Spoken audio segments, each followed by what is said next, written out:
Баршаңызға қайырлы күн достар. Бүгін сіздерге өте жұмсақ және дәмді ұқсататын панкейктің рецептімен бөлісетін боламын. Панкейкті мен бұрын тек өзім ғана жасайтынмын. Бұл жолы ортасына шоколад және банан салатын боламын. Өте дәмді болып шығады екен. Міндетті түрде жасап көріңіздер. Видеоны соңына дейін көріңіздер. Алдымен ыдысымызға жұмыртқаны жарып салып, үстіне қант салып, қанты ерігенше жақсылап венчикпен араластырып аламыз.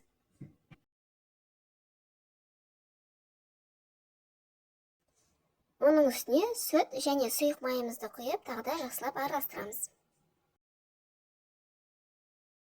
Електен өткізілген ұнымызды саламыз.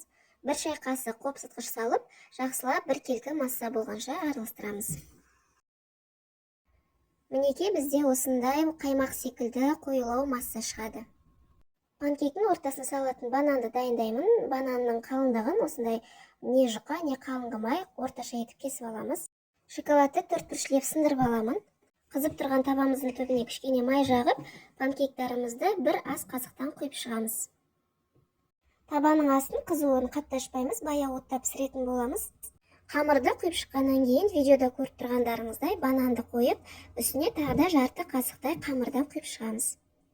Панкейктің бетінде осындай тесіктер пайда болады. Бұл асты піскен кезде пайда болады. Енді барлығын жақсылап асықпай екінші бетіне аударып аламыз. Панкейктерді мен осындай шағын қылып пісірдім. Егер үлкендеу болғанын қаласаңыздар, қамырына көбіректе құйып пісірсе де болады. Енді келесі панкейктің ортасына шоколадты салатын боламыз.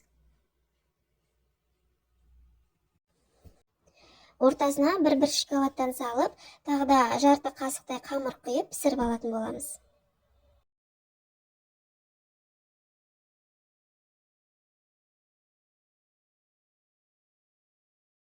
Панкейктарымыз дайын, ортасын ашып көрсетейін.